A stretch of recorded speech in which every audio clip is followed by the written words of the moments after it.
Buenos días, hermanos, Dios les bendiga. Y invito a que abran conmigo sus Biblias, por favor, en Mateo capítulo número 10. Hoy vamos a estar considerando los versículos 16 al 25. Mateo capítulo número 10, versículos 16 al 25. Como hemos dicho anteriormente, en el Evangelio de Mateo, hermanos, se nos presentan 5 mensajes o 5 sermones a lo largo de él. Y la semana pasada nosotros iniciamos el segundo sermón que aparece en el Evangelio de Mateo, el cual es conocido como el sermón misionero. Ya hablamos acerca del sermón del monte, ahora hablamos acerca de este segundo sermón que se llama el sermón misionero. En la primera parte de este sermón vimos cómo en el versículo número 1 al versículo número 4 Jesús elige a sus discípulos y los comisiona para ir a predicar. Y luego en los versículos 5 al 15 Él les da una serie de instrucciones que ellos deben de seguir. Ahora bien, a partir del versículo 16 y hasta el versículo número 25 que el día de hoy nosotros vamos a considerar, Jesús no solamente le da instrucciones y no solamente motiva a sus discípulos para que vayan y hagan el trabajo y la misión, porque incluso les dice que lo que van a hacer es algo sobrenatural, porque la actividad que ellos tenían que realizar requería del poder y de la asistencia del Espíritu Santo. Sin embargo, es interesante cómo Jesús no oculta también otra parte que es importante que nosotros hoy rescatemos ante algunos mensajes muy triunfalistas que se presentan el día de hoy en relación a lo sencillo o a lo fácil que es hacer la tarea de evangelización o que es el hacer misiones. Hermanos, Jesús no esconde también que a pesar de que iban a haber cosas hermosas y tremendas, su iglesia al predicar y anunciar el Evangelio, también tendrían que enfrentar ciertas dificultades y tenían que enfrentar alguna oposición. Por eso el pastor Adam Clarke, pastor metodista y comentarista bíblico, dice: aquel que es llamado a predicar el Evangelio está llamado a abrazar un estado de trabajo constante y sufrimiento frecuente. El que se siente cómodo y complacido como consecuencia de abrazar la tarea de predicar, no predica el Evangelio ni es enviado de Dios. Si él hiciera el trabajo de un evangelista, los malvados y los demonios se opondrían a él. Y estas palabras que dice Adam Clarke pueden muy bien ilustrar lo que Jesús advirtió, hermanos, respecto a la misión a la cual nos llamó como discípulos y que contrasta notoriamente con aquellos mensajes triunfalistas que hoy es muy común escuchar. Hoy compartiremos la oposición a la misión. Ya vimos las instrucciones, ahora veremos cuál es la oposición que enfrentamos al compartir el Evangelio. Y para ello hay 3 preguntas que yo quiero responder a partir de los versículos 16 al 25. La primera pregunta, hermanos, es: ¿quiénes serán los opositores a la misión? La segunda pregunta que quiero contestar es: ¿cómo se manifiesta la oposición? Y en tercer lugar, quiero contestar a la pregunta: ¿cuál deberá ser la actitud de los discípulos ante la oposición que nosotros enfrentamos? Todo esto, hermanos, lo responderemos a partir de los versículos indicados, pero quiero decirles que para poder responder no seguiré el orden natural en el cual están presentados los versículos, pero sí respetaré el sentido que tiene el texto. Ahora bien, ¿quiénes son los opositores de la misión? Lo primero que podemos encontrar, hermanos, es que entre el versículo 16 al 25 claramente vemos que esta sección pretende hablar acerca de dificultades y de oposiciones al compartir el Evangelio. Seguramente cuando los discípulos fueron elegidos por Cristo y se les dijo, les doy autoridad para sanar toda clase de enfermedad, para echar fuera demonios y este tipo de cosas sobrenaturales, me imagino a lo mejor al apóstol Pedro y al apóstol Juan, así como que levantándose el cuello y diciendo, yo he sido llamado para algo muy especial y no cualquiera hará las cosas que yo haga. Pero inmediatamente, como si fuera un balde de agua fría, Jesús los pone con los pies en la tierra y les dice, seguramente harán todas estas cosas en mi nombre y Dios los bendecirá de una manera especial y sobrenatural, pero es cierto que también tendrán que enfrentar alguna oposición. Y la primera oposición que encontramos nosotros ahí en estos versículos, que tendrían que enfrentar los discípulos de Cristo y que nosotros también tendremos que enfrentar, es la oposición religiosa y política. Leemos en los versículos 17 y 18, y guardaos de los hombres, porque os entregarán a los concilios, y en sus sinagogas os azotarán, y ante gobernadores y reyes seréis llevados por causa de mí para testimonio a ellos y a los gentiles. Hermanos, la oposición religiosa se dejó notar no solamente cuando se opusieron a Cristo, sino también cuando se opusieron de manera inmediata, luego de la muerte de Cristo y de la ascensión de Cristo hacia la iglesia. Usted sabe que en el tiempo en el cual vivió Jesús, el pueblo judío estaba bajo el dominio del Imperio Romano.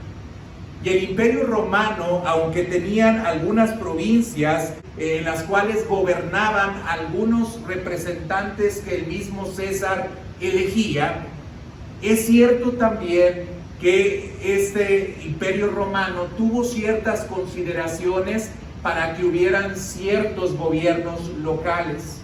Es decir, había algunas cosas que le permitían a los gobiernos de los lugares que ellos controlaban o dominaban, que pudieran regular o que pudieran observar o que pudieran juzgar. Y había otras que solamente le competían o que le pertenecían al Imperio Romano. Y vemos entonces que los judíos tenían algo que se llamaba el Sanedrín. Y el Sanedrín era un cuerpo de 23 a 71 personas que juzgaban todos los asuntos relacionados con el pueblo de Israel en materia civil, en materia religiosa e incluso en materia penal. Así es que había un grupo que tenía esa facultad y que tenía esa libertad para juzgar, y ese grupo fue el primer grupo opositor a Cristo, pero también fue el primer grupo opositor a los discípulos de Cristo. Si usted va a Hechos capítulo 4, versículos 5 al 7, se encontrará que después de que Pedro y Juan hacen un milagro en la puerta de la hermosa del templo de Jerusalén, levantando a un cojo que se encontraba pidiendo limosna, inmediatamente que ellos hicieron esto y que lo hicieron en el nombre de Jesús, fueron llamados por este grupo, por el Sanedrín, para que delante del Sanedrín ellos dieran respuesta a la razón por la cual ellos estaban predicando en el nombre de Jesús y estaban sanando en el nombre de Jesús.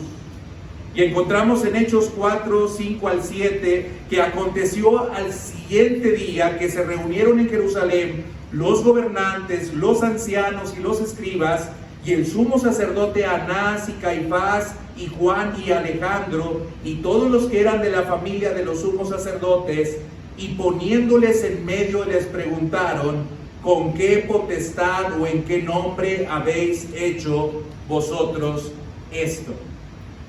Lo que Jesús está anunciando en el Evangelio de Mateo lo podemos nosotros seguir en el libro de los Hechos.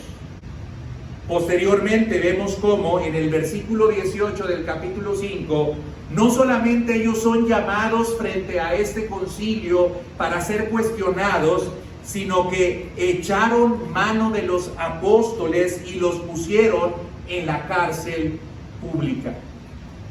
Es cierto que ellos tenían autoridad para sanar, de tal manera que cuando iban hacia la oración se encontraron a este paralítico y le dijeron: no tengo oro ni plata, pero lo que tengo te doy, sé sano en el nombre de Jesús. Y este hombre se levantó de inmediato, pero no solamente vieron ese milagro, sino que vieron también que inmediatamente los poderes religiosos se levantaron y se opusieron en contra de él. Y no solamente podemos ver que Jesús advierte acerca de estos oposición religiosa, sino también nos advierte acerca de la oposición política. Cuando se lee ahí mismo: y aún ante los gobernadores y reyes seréis llevados por causa de mí, para testimonio a ellos y a los gentiles. Y nuevamente, si nos damos una vueltecita por el libro de los Hechos, podemos darnos cuenta cómo esto se deja ver de manera inmediata. Por ejemplo, podemos encontrar en Hechos capítulo número 12 cómo el rey Herodes mató a espada a Jacobo. O por ejemplo, podemos ver cómo Pablo fue encarcelado y compareció ante reyes y gobernantes como Félix en Hechos capítulo número 24, como Festo en Hechos capítulo número 25, como el rey Agripa también en el mismo capítulo 25 de Hechos, y ante el mismo César, porque apeló ante César en el capítulo 25, versículo número 12. Lo que Jesús está diciendo en Mateo se cumple de manera inmediata en la vida de sus discípulos, y ellos encuentran oposición tanto religiosa como oposición política. Y hermanos, cuando nosotros vemos esto que Jesús está diciendo, no podemos de ninguna manera asombrarnos, porque el mensaje que Cristo les había anunciado atentaba contra algunos intereses que habían en el sistema religioso y político de la época. Y hermanos, quiero decirles que si nosotros verdaderamente vivimos el Evangelio, nuestras vidas tendrán que atentar contra el sistema establecido actualmente. Por eso el apóstol Pablo dice también en la carta a los Romanos: no os conforméis a este siglo, sino transformaos por medio de la renovación de vuestro entendimiento, para que comprobéis cuál es la buena voluntad de Dios, agradable y perfecta. Nosotros, hermanos, como cristianos, escúchelo bien, estamos en este mundo, pero no somos de este mundo. Nosotros como cristianos vamos contracorriente. Y como vamos contracorriente, hermanos, es natural que sintamos la fuerza de la oposición. Por eso hace un momento que hablaba acerca de las palabras de Adam Clarke, hermanos, podemos nosotros notar que estas son más que verdaderas. Quien verdaderamente asume un compromiso por compartir el Evangelio del Reino de Dios no puede estar muy cómodo ni puede estar muy tranquilo. Cuando Jesús vino, hermanos, Jesús hizo una división entre aquellos que se iban a someter a su sistema de valores y aquellos que no. Y hermanos, la mayoría de las personas no se someten ni se sujetan al sistema de valores del reino de los cielos.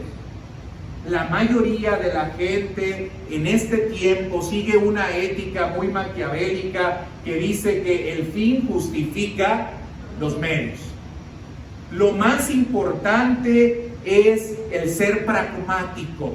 Lo más importante es el ser utilitario. Lo más importante es enfocarnos en cosas materiales. Lo más importante es llegar más rápido a donde la mayoría de las personas fijan como meta que se debe de llegar.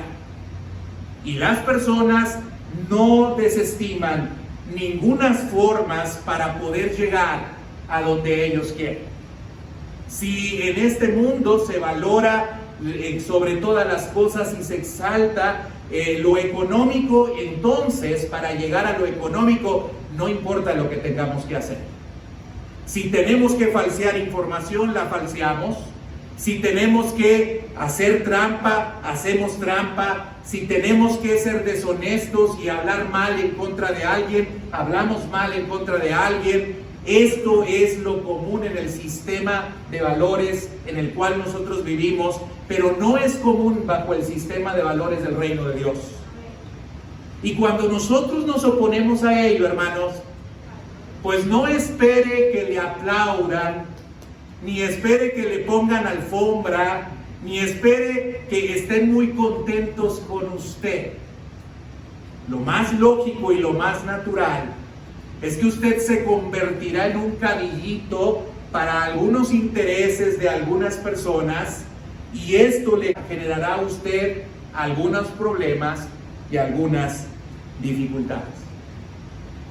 Y aquí, hermanos, tendríamos que detenernos un poco para reflexionar si efectivamente eso está ocurriendo o no. Porque si no está ocurriendo, hermanos, entonces debo decir que nosotros no estamos siendo muy leales ni estamos siendo muy fieles con el mensaje que nosotros hemos aceptado y que Dios nos ha dado para que anunciemos a los demás.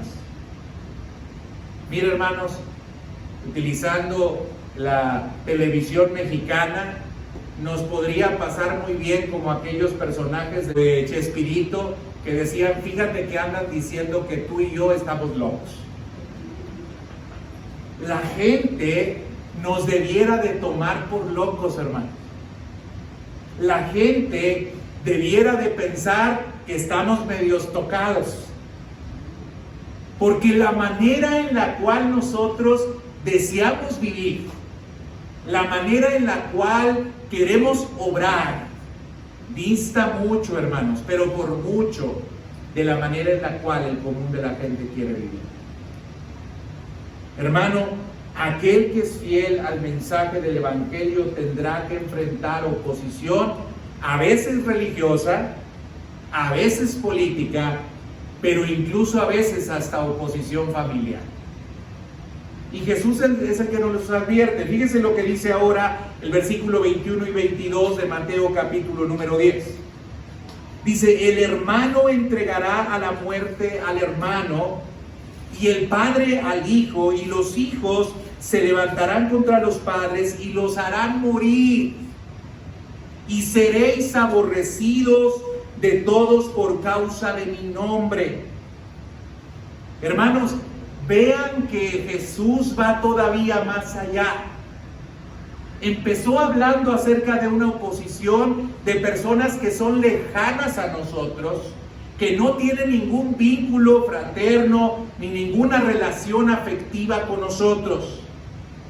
Pero Jesús habla acerca de que lo que nosotros representamos y comunicamos es tan aborrecible que incluso habrá personas que dicen que nos aman y que son cercanas a nosotros que terminarán aborreciéndonos también a nosotros. Y hermano, esto no suena muy bonito y esto no suena muy popular. Pero Jesús dijo: no he venido para poner paz entre vosotros, y claramente dice que enemistaría a los padres con los hijos, a los hijos contra los padres, porque los valores son tan antagónicos, los valores del reino con los valores de este mundo, que va a ser muy difícil que pueda haber convivencia y relación entre personas que son opuestos. Es como el agua y como el aceite, hermanos. No es posible que pueda haber armonía y relación entre algo que es tan contrastado y algo que es tan diferente. Por eso el mismo Jesús, en el Sermón del Monte, nos apercibió que tendríamos que sufrir cuando decía: bienaventurados sois, cuando por mi causa os vituperen y os persigan y digan toda clase de mal contra vosotros, mintiendo. Hermanos, esto es algo que va a ocurrir y que ocurre. Esto es algo que predijo Jesús para sus discípulos, pero que también lo predijo para nosotros y se cumple. ¿Y por qué se cumple, hermanos? Porque Jesús lo dice en el versículo 24 y 25. El discípulo no es más que su maestro, ni el siervo es más que su señor. Bástale al discípulo ser como su maestro y al siervo como su señor. Si al padre de familia le llamaron Belcebú, ¿cuánto más a los de su casa? Hermano, el discípulo de Cristo tiene que entender que en el discipulado está implícito el sufrimiento. Hemos querido nosotros presentar una imagen muy distinta a la que da Jesús en relación al costo de ser discípulo de Él.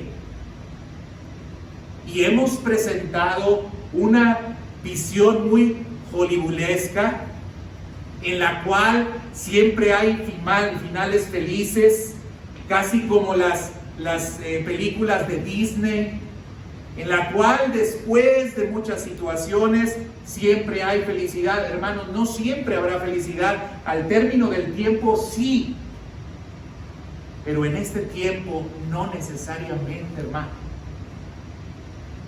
Y como cristianos lo tenemos que asumir y lo tenemos que decir y lo tenemos que hablar, hermano. Hablar solamente de bendiciones, hablar solamente de prosperidad, hablar solamente de milagros, hablar solamente de este tipo de cosas y no hablar de algo que Jesús también habló con claridad, hermanos, es atentar contra el mensaje que el Evangelio nos ha dado. Así como Cristo nos habla de las bendiciones y nos habla de la manera portentosa en la cual puede obrar y se puede manifestar, y de hecho lo hace, también Cristo nos habló acerca de las dificultades que nosotros tenemos que enfrentar. Ahora bien, la segunda pregunta es: ¿cómo se manifestará la oposición? Hemos hablado acerca de que quienes se nos opondrán será el gobierno político, será el gobierno religioso y será a veces hasta nuestra propia familia. Pero ahora Jesús también nos describe la forma en la que se manifestará la oposición. Y vean lo que se dice ahora: os entregarán a los concilios y en las sinagogas os azotarán, y aún ante gobernadores y reyes seréis llevados por causa de mí para testimonio a ellos y a los gentiles.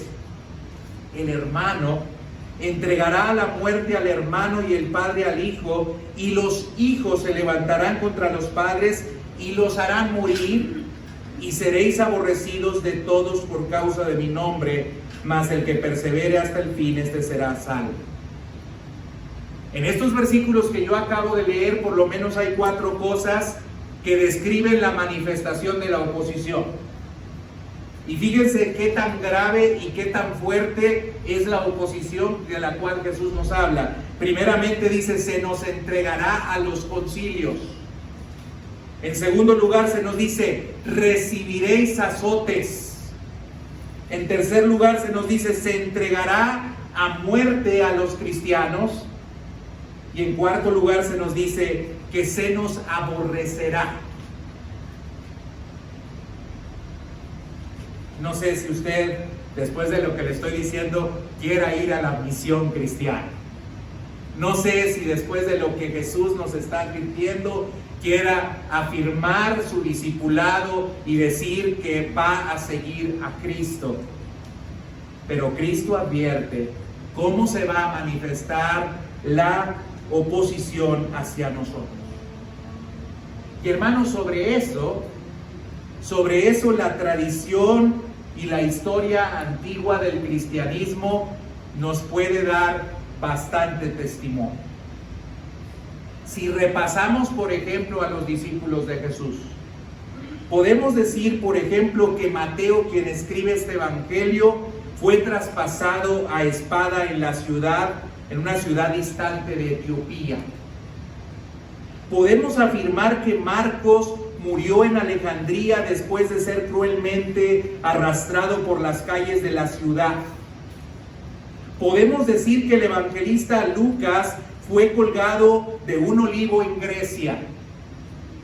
Podemos también señalar que Juan, el apóstol Juan, que escribió los evangelios y las 3 cartas, fue arrojado a un caldero de aceite hirviendo. Sobrevivió a ello, escapó de la muerte milagrosamente y después fue desterrado en la isla de Patmos, desde donde escribió el Apocalipsis.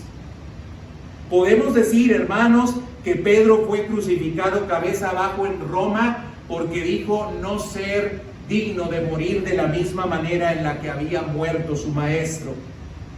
Jacobo, hermanos, fue traspasado con espada. Y podemos ver cómo Jacobo el menor fue lanzado del pináculo del templo, y una vez que cayó de cabeza, las demás personas lo palearon y lo golpearon. Bartolomé, hermanos, fue desollado vivo. Andrés fue atado a una cruz donde predicó a sus captores hasta que murió. Tomás fue atravesado con una lanza en la India.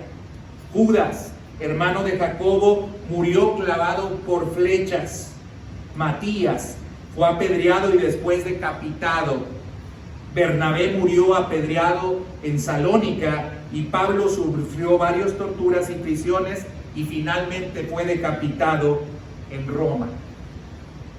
Hermanos, lo que Jesús está diciendo no son solamente palabras que nosotros podemos tomar a la ligera y que podemos nosotros creer que esto no va a llegar, o que no nos va a ocurrir, o que no nos va a pasar, o que no está pasando. Porque algunos creemos que esto ya pasó, que viviendo en el siglo XXI y teniendo los derechos humanos luego de la Segunda Guerra Mundial, sabemos que se hizo esta Declaración de los Derechos Humanos y que por lo tanto ninguna persona puede ser tratada de la manera en la cual lo he descrito. Hermanos, aún estando en el siglo XXI, estas cosas siguen ocurriendo y siguen pasando. Y cuando Jesús habla acerca de lo que va a ocurrir en la misión, nosotros debemos de estar preparados para esto que puede ocurrir en la misión. Pero hermanos, con el tipo de cristianismo predicado en este último tiempo, con este tipo de evangelio cómodo, con este tipo de evangelio a la medida de la cual hemos estado hablando anteriormente, con este tipo de evangelio que solamente entroniza al yo, con este tipo de evangelio en el cual se prioriza lo que nosotros queremos y lo que nosotros deseamos, hermanos, yo veo muy difícil que cuando enfrentemos este tipo de oposición haya personas que puedan perseverar hasta el fin y puedan decir que en verdad son cristianos. Por eso le he dicho en mensajes anteriores que el cristianismo en esta fecha es nominal. Por eso hemos repasado textos en los cuales Jesús mismo dice: no todo el que me dice Señor, Señor, entrará en el reino de los cielos, sino el que hace la voluntad de mi Padre. Hermanos, venir a sentarnos cómodamente a una iglesia con aire acondicionado y decir que somos cristianos, cualquiera lo hace. Pero estar dispuestos a enfrentar el encarcelamiento, estar dispuestos a enfrentar golpes, azotes, o incluso estar dispuestos a dar la vida por Cristo, no es algo que muchos de nosotros quizás estemos dispuestos a hacer. Y Jesús quiso de manera muy clara y de una manera muy objetiva dárselos a conocer a sus discípulos. Mira, hermano, hubo por lo menos 10 grandes persecuciones en la primera etapa de la iglesia cristiana, denominadas generalmente o nombradas generalmente por el nombre de los emperadores que las iniciaron. Y podemos encontrar la persecución de Nerón, de Domiciano, de Trajano, de Marco Aurelio, de Séptimo Severo, de Maximiano, de Decio, de Valeriano, de Aureliano y de Diocleciano. Todos estos emperadores, hermanos, hasta el siglo IV, que se oficializó la religión cristiana como la religión del Imperio Romano, todos estos emperadores habían perseguido a la iglesia, y a pesar de la persecución, la iglesia se extendió como nunca se ha extendido en la historia, llevando el evangelio a todo lugar. Pero hermanos, esto que dice Jesús, también la Biblia da testimonio, no solamente la historia. En el Nuevo Testamento vemos cómo la persecución de los primeros cristianos continuó después de la muerte de Jesús. Les relaté en Hechos 4 cómo esto ocurre, en Hechos 5 también cómo ocurre. Pero también algo que no les dije es que en Hechos 6, 8 hasta el capítulo 7, 60, podemos ver el primer mártir de la iglesia, la primera persona que tiene que morir por causa del evangelio, y este es Esteban. Hermanos, podemos ver en el mismo Nuevo Testamento como en el capítulo número 8, quien consentía la muerte de Esteban era Pablo, Saulo de Tarso, que inició también una persecución sobre los cristianos y que llevó a muchos cristianos a ser encarcelados. Pero luego este mismo hombre que había hecho padecer a muchas personas se encontró con Jesús en el camino a Damasco y fue llamado a ser apóstol, y estuvo dispuesto a sufrir por la causa de Cristo, de tal manera que en 1 Corintios 11, 23 al 28, cuando defiende su ministerio, él llega a decir: de los judíos 5 veces he recibido 40 azotes menos 1, 3 veces he sido azotado con varas, 1 vez apedreado, 3 veces he padecido naufragio, 1 noche y 1 día he estado como náufrago en alta mar, en caminos muchas veces, en peligros de ríos, peligros de ladrones, peligros de los de mi nación, peligros de los gentiles, peligros en la ciudad, peligros en el desierto, peligros en el mar, peligros entre falsos hermanos, en trabajo y fatiga, en muchos desvelos, en hambre y sed, en muchos ayunos, en frío y en desnudez. Y además de otras cosas, lo que sobre mí se agolpa cada día, la preocupación por todas las iglesias. Hermanos, la Biblia narra que lo que Jesús dijo ocurrió, que lo que Jesús dijo pasó. Pero la historia moderna, hermanos, confirma que lo que Cristo dijo sigue pasando. A lo mejor nosotros que estamos cómodamente sentados aquí escuchando un mensaje, creemos que esto ya no pasa. Pero según diversos estudios, en el siglo XX habrían sido asesinados 45 millones de cristianos. El siglo XX, 45 millones de cristianos. Hermanos, en España entre 1934 y 1939 murieron alrededor de 10,000 cristianos, sacerdotes, religiosos y laicos asesinados por motivos religiosos. En toda la historia universal, hermanos, no hay un solo precedente, ni siquiera en las persecuciones romanas, de este sacrificio sangriento del cual ocurrió en España. Hermanos, a veces nosotros vemos la historia y vemos muy hacia atrás y creemos que esto ya no ocurre. Pero en el 2001, hermanos, el número de cristianos asesinados por motivo de su fe solamente en el año 2001 fue de 160,000 personas. Actualmente, hermanos, se estima que 340 millones de cristianos son discriminados o son perseguidos por su fe. Hermano, para donde usted voltee a ver, sigue habiendo persecución sobre el cristianismo.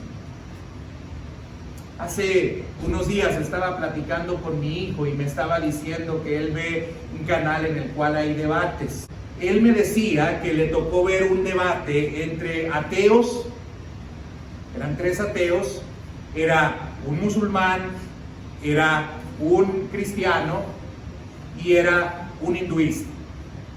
Y cuando estaban en ese debate, algo que a él le llamó mucho la atención es que los ateos, cuando argumentaban, siempre argumentaban contra el cristiano, nunca contra el del Islam y nunca contra el hinduista.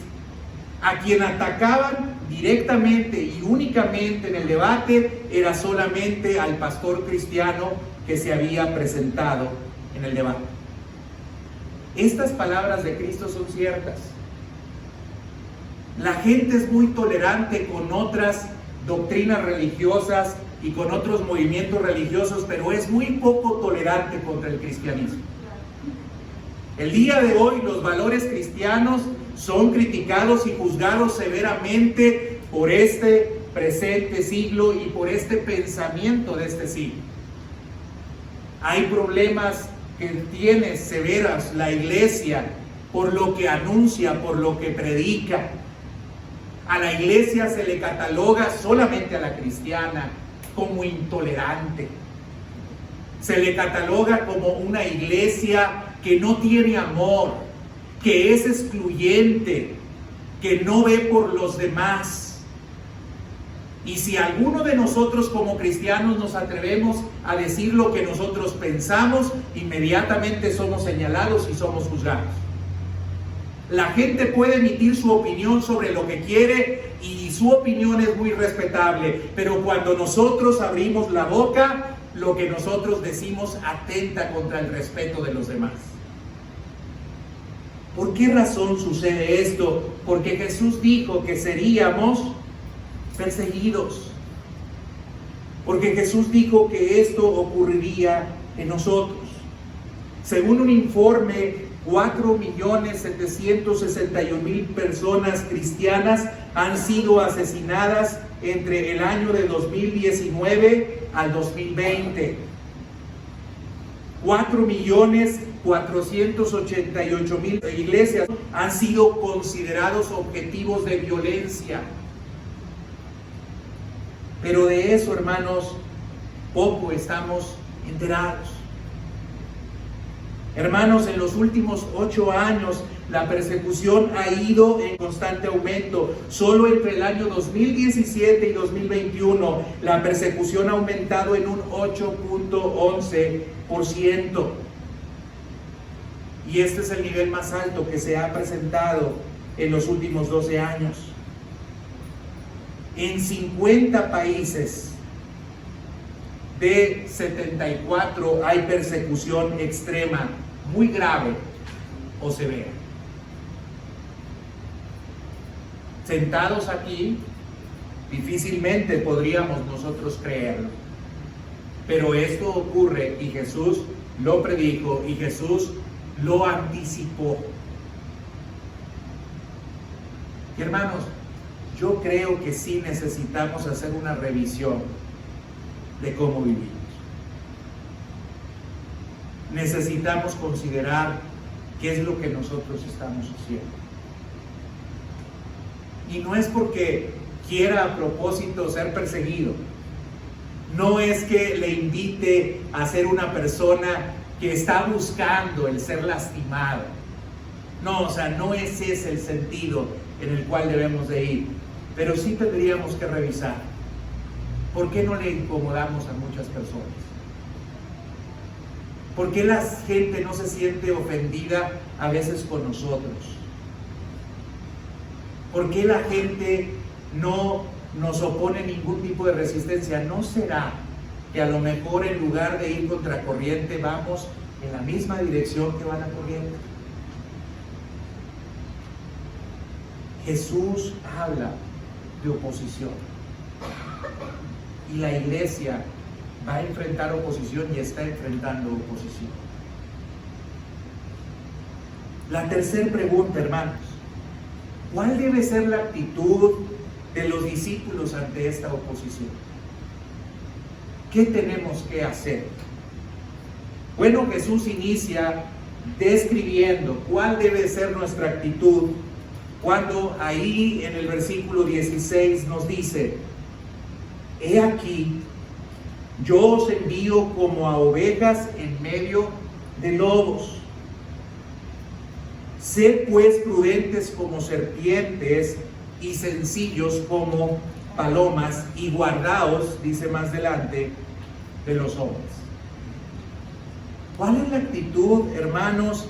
De una forma proverbial, Jesús nos está presentando imágenes de algunos animales que tienen ciertas cualidades y características y que algunos de ellos contrastan entre sí. Ovejas en medio de lobos.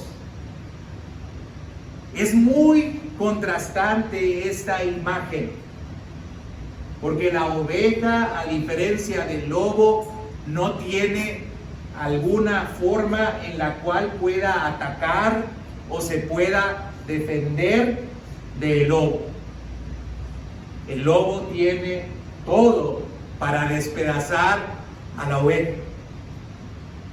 Y Jesús está diciendo que así, en medio de estos que quieren despedazarnos y que quieren hacernos daño, en medio de estos nos ha puesto y nos ha enviado.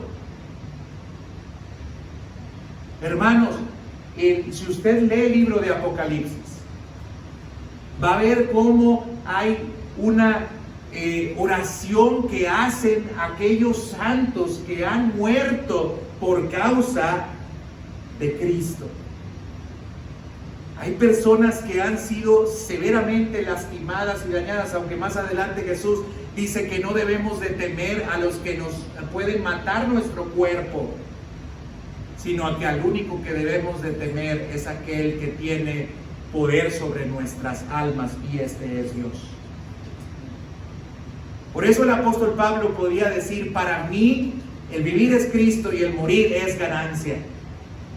Por eso el apóstol Pablo no tenía temor de tener que enfrentar la misma muerte, y en la carta a los filipenses les decía a la iglesia: la verdad es que no sé qué sea mejor, si yo me quede o me vaya. Para cualquier situación estoy puesto, porque el apóstol Pablo sabía que había sido puesto como oveja en medio de lobos. Pero eso no significa, hermanos, que entonces, como comúnmente decimos, nos pongamos de pechito. No. Jesús sí describe que somos muy diferentes a las personas que hay en este mundo. Que no vamos a ser belicosos, que no vamos a tomar las armas en contra de lo que los demás pretendan hacer contra nosotros, pero sí nos dice que debemos de ser, pues, prudentes como serpientes y sencillos como palomas. Y estas cualidades son interesantes porque la serpiente es muy escurridiza y es muy escondediza. Es difícil que puedan atrapar a la serpiente. Jesús no dice que nosotros entonces tendremos que ir a provocar a los otros para que entonces seamos buenos seguidores de Cristo y para que nos vaya como en feria. No, hermano. Pero Jesús nos dice que debemos de ser muy astutos en la manera en la cual nosotros nos conducimos en este mundo. Escuche bien, la astucia no significa que nosotros dejemos de dar el mensaje que tenemos que dar. Hay un pasaje que me gusta mucho del apóstol Pablo en el libro de los Hechos, cuando presenta su defensa y cuando lo presenta precisamente ante el Sanedrín o ante el concilio. teniendo ahí a dos bandos, a uno eran los fariseos y otro eran los saduceos. Y muy sagazmente y muy astutamente, el apóstol Pablo, conociendo las características de los hombres que querían juzgarlo, sabía que los fariseos creían en la resurrección, pero entendía que los saduceos no creían en la resurrección, ni en los espíritus, ni en nada de eso. Así es que, aprovechando la situación, cuando toma la palabra, el apóstol Pablo dice: hermanos, por cierto, es que yo estoy siendo juzgado por la fe que yo tengo en Jesús, quien resucitó al tercer día.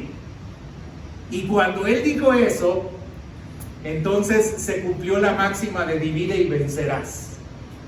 Los fariseos, en este caso, y los saduceos, se empezaron a ganchar precisamente por discutir sobre el asunto de la resurrección y se olvidaron del apóstol Pablo.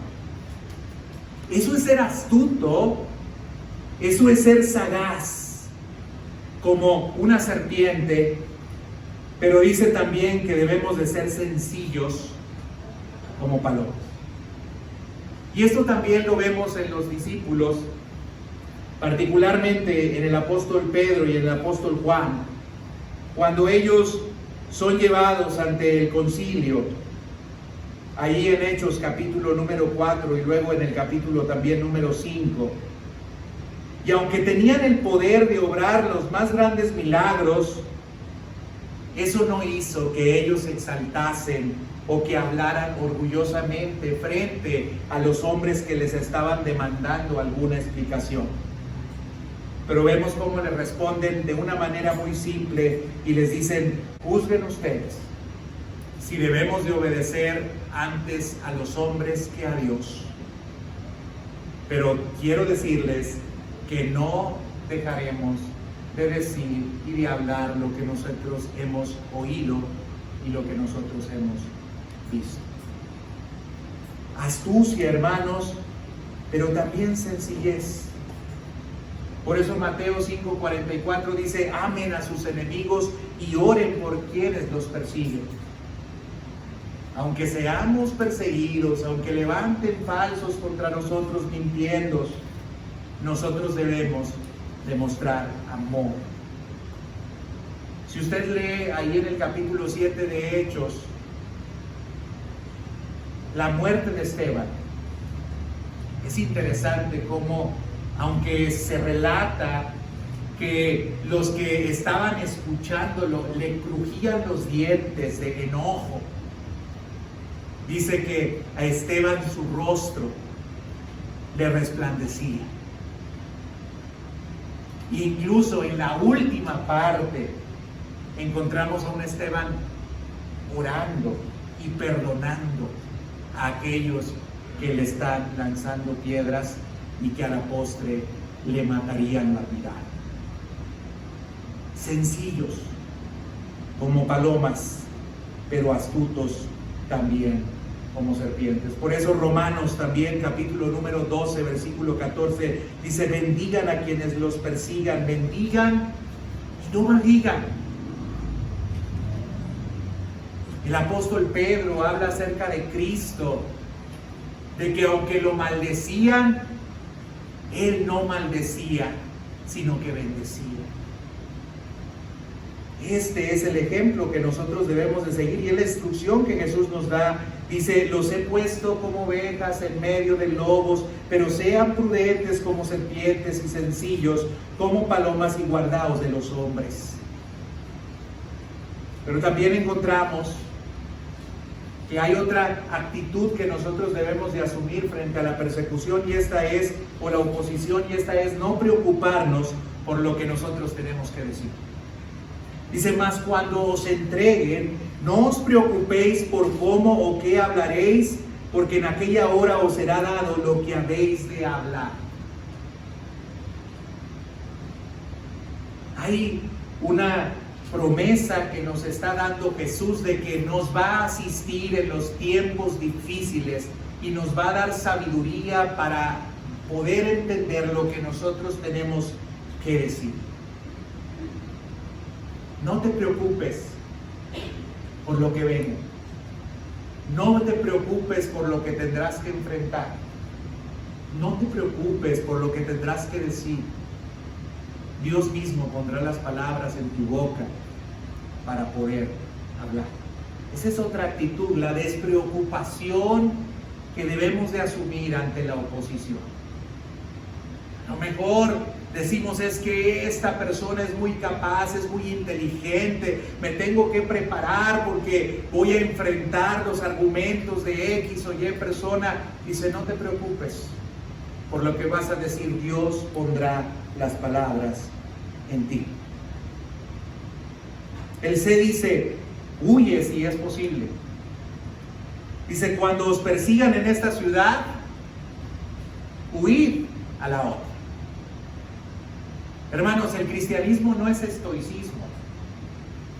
El estoicismo es una doctrina que enseña que ya todo está determinado y que debemos de estar dispuestos a sufrir sí o sí. Los cristianos creemos que podemos padecer por Cristo, pero no andamos buscando el sufrimiento. Y si es posible librarnos de ese sufrimiento, vamos a buscar la manera de hacerlo sin renunciar. Escuche bien, sin renunciar a las palabras que nosotros tenemos que dar y al mensaje que nos ha sido conferido. Si no renunciamos a él y hay forma de escapar, escapemos. Y hay casos, como el caso del mismo Pablo, que encontrándose en Damasco, inmediatamente después de que él se convierte, él empieza a predicar, y cuando empieza a predicar, empieza él a sufrir lo mismo que él había hecho en contra de otros, y lo querían matar. De tal manera que entonces lo que tuvieron que hacer con el apóstol Pablo es ponerlo en una canasta muy grande y bajarlo por el muro en la noche, para evitar así que algunas personas le tomaran y lo mataran. Usted puede leer también después del capítulo 9, más adelante, cómo él llega a Jerusalén, y en Jerusalén hay hermanos que lo aperciben y le dicen, ¿sabes qué? Hay algunos que dicen que tú estás enseñando en contra del judaísmo y también te quieren matar, así es que te recomendamos que vayas y presentes ofrenda, es decir, que cumplas con los deberes del judaísmo, para que de esta manera no vayas a tener algún problema con estos que quieren matar. Es decir, hubo momentos en los cuales el apóstol Pablo tuvo que salir de un lugar porque le querían matar, o porque le querían apedrear, o porque les querían hacer algo. Puede leer en Hechos el alboroto en Tesalónica. Puede leer usted en Hechos como en Listra también tuvieron que salir. Lea el libro de los Hechos y se va a dar cuenta que a pesar de que Jesús dice que seremos perseguidos, eso no significa que nosotros debamos de ponernos, como dije hace un momento, de pechito para que nos quiten la vida o para que tengamos que sufrir.